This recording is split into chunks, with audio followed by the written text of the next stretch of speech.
The phone call came at 3 a.m., the hour when bad news always arrives. Amora jolted awake in her tiny Peckham bedsit, heart hammering, knowing before she even looked at the screen. Nigeria, home. Her hand trembled as she answered. Amora, it's your father. Those 4 words from her mother's broken voice, and the world tilted sideways. 6 weeks earlier, Amora had stopped looking at her reflection in the cafe windows. 29 years old, a master's degree from King's College London gathering dust, and she was here, wiping down tables at a Shoreditch cafe called Been There, where teenagers ordered £7 oat milk lattes and complained about their gap years. Can I get this remade? It's not hot enough, a girl with pink hair whined, pushing the cup across the counter. Amora smiled. She perfected that smile, the one that hid everything. Of course, no problem at all. If your father could see you now, a voice whispered in her head, the voice she tried to silence every single day. This is Z Narration, and this is Amora's story, a story of dreams, sacrifice, and impossible choices. Her father, the man who'd sold his beloved Mercedes,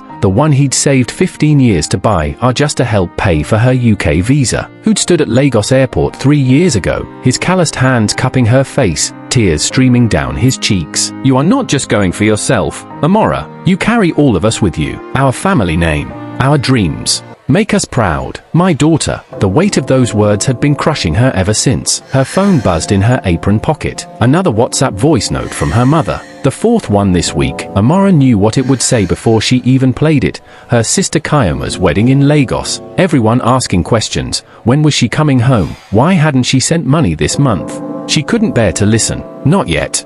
Amora? You all right? Love, Donna. Her manager was watching her with concern. Donna was one of the good ones, a working-class woman from Essex who actually treated her like a human being, not just another immigrant employee. I'm fine, Amora lied, that smile fixed in place. Just tired. But she wasn't fine. She hadn't been fine since the Home Office letter arrived 2 months ago. Her visa extension had been denied. She had until January to leave the country or find an employer willing to sponsor her, an impossibility in her situation. January. 8 weeks away. 8 weeks until she'd have to go back to Lagos and face everyone who'd believed in her. Face her father and tell him that his sacrifice had been for nothing. That she'd failed. At Z Narration, we tell the stories that matter, the ones of courage, heartbreak, and the price of dreams. The shame of it was suffocating. That evening, Amora walked home through the rain-slicked streets of South London, her feet aching, her soul more tired than her body. The number 36 bus was packed with the usual crowd, tired faces,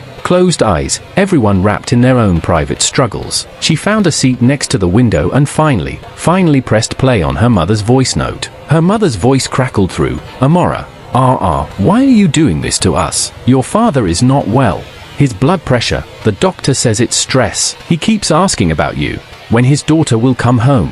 When you'll bring honor to the family name like you promised. Kayoma's wedding is in 2 months. Everyone will be asking where you are, what you're doing. What should I tell them? That my first daughter is washing dishes in London. The words hit like physical blows. Her mother didn't know about the visa. Didn't know about the rejection letters, 47 of them now, each one a paper cut to her dreams. Didn't know that washing dishes was the only thing keeping Amora from being deported. Amora closed her eyes, feeling the tears threaten. She wouldn't cry. Not here. Not on this bus full of strangers. But then her phone rang. Nigeria again. Not her mother this time, her younger brother, Emeka. Something in her chest went cold. Emeka never called. Never. She answered, her voice barely a whisper. Hello, sister. His voice was shaking. It's Papa. He collapsed this morning. They've taken him to the hospital. Mama says, she says you need to come home. Now. The bus blurred around her.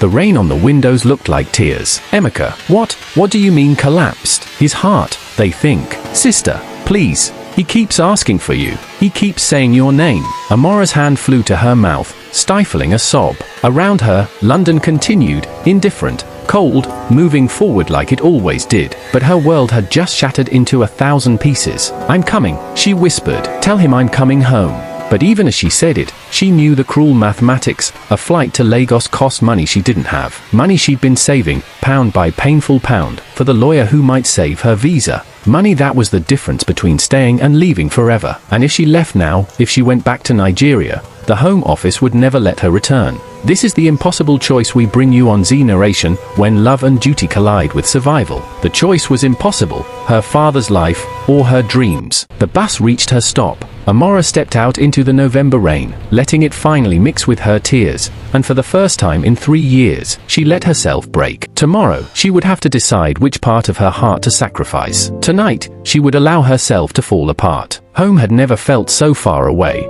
and yet so painfully close. Stay with Z Narration for stories that touch your soul.